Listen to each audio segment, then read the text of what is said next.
Buenas tardes, profesora. Mi nombre es Laura Sánchez Altamirano. Soy estudiante de la Universidad Nacional Autónoma de México. Estudio el primer semestre de la carrera de Psicología en la Facultad de Estudios Superiores de Iztacala. Mi tutora es Inti Sofía Echevarría López, del grupo 9161, y la materia es Antecedentes de la Psicología. Vamos a hablar de las diferentes corrientes epistemológicas. Una de ellas es la corriente escolástica.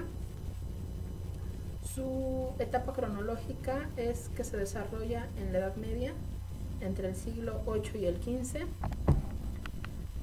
Su teoría o su sistema filosófico es un sistema teológico-filosófico que se basa entre la fe y la razón. Su postulado es que la filosofía está al servicio de la teología. Sus principales representantes son Aristóteles y Santo Tomás de Aquino, y sus aportaciones más importantes son siempre trabajando en el aspecto intelectual basado en la Biblia. La siguiente corriente filosófica es el racionalismo. Se desarrolla su etapa cronológica en Europa occidental en el siglo XVII y XVIII. Su sistema filosófico es una filosofía moderna que parte de la razón y del conocimiento. El racionalismo se comprende en las convicciones y teorías que opinan que por medio de la razón se puede entender suficientemente la realidad y actuar de manera razonable. Sus postulados: la razón para la adquisición del conocimiento es principalmente que se opone al empirismo, y que es el sistema de pensamiento que acentúa el papel de la razón en la adquisición del conocimiento, en contraste con el empirismo, que resalta el papel de la experiencia, sobre todo el sentido de la percepción. Sus principales exponentes son Parmenides y René Descartes.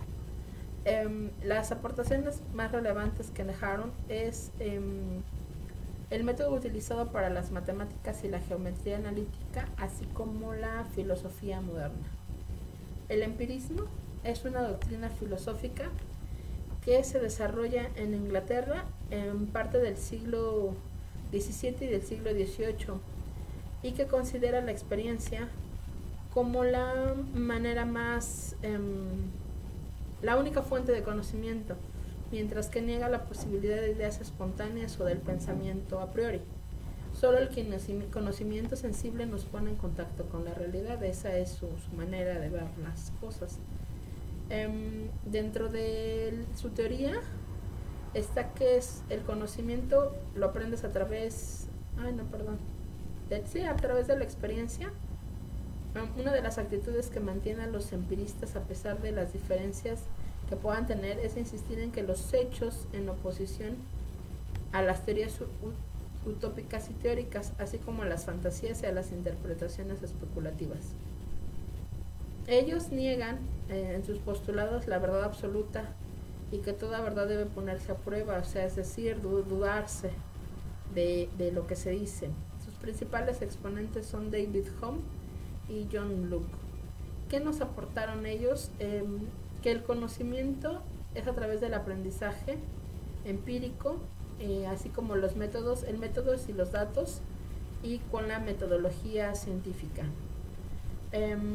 La siguiente corriente es el asociacionismo, que surge en su edad cronológica, su etapa cronológica es en Inglaterra a finales del siglo XIX. La asociación es el mecanismo que explica cualquier actividad del ser humano. Sus postulados es que toda conciencia es el resultado de la razón y de la combinación de la ley de asociación derivado de la experiencia de los sentidos. Sus principales exponentes son David Hartley y James Mill. Sus aportaciones más relevantes es la capacidad de asociación para realizar el aprendizaje, ya que algunos estímulos se vinculan con los acontecimientos. La siguiente corriente filosófica es el cristicismo, que surge en el siglo XIX, y la teoría es que el sujeto es el que crea el objeto, y se trata de aquel método de filosofar que consiste en investigar las fuentes de las propias afirmaciones y objeciones y las razones en que las mismas descansan, método que da la esperanza de llegar a la certeza. Sus principales postulados es que el reconocimiento empieza con la experiencia, pero necesita de una razón. Su principal exponente es Immanuel Kant, y los mayores aportes que nos dejaron es la revolución copérnica. La siguiente corriente epistemológica es el positivismo. Surge en Francia en la segunda mitad del siglo XIX, y su teoría es que pretende terminar con la filosofía y no apoyarse en especulaciones abstractas, solo en hechos positivos. Sus postulados es que el conocimiento solamente puede surgir de la afirmación de las hipótesis a través del método científico. Sus principales exponentes son Agustín Comte y John Stuart Mill. Su principal o su aporte más relevante es la creación de la sociología. Pues le agradezco, profesora, por el tiempo y le envío saludos cordiales.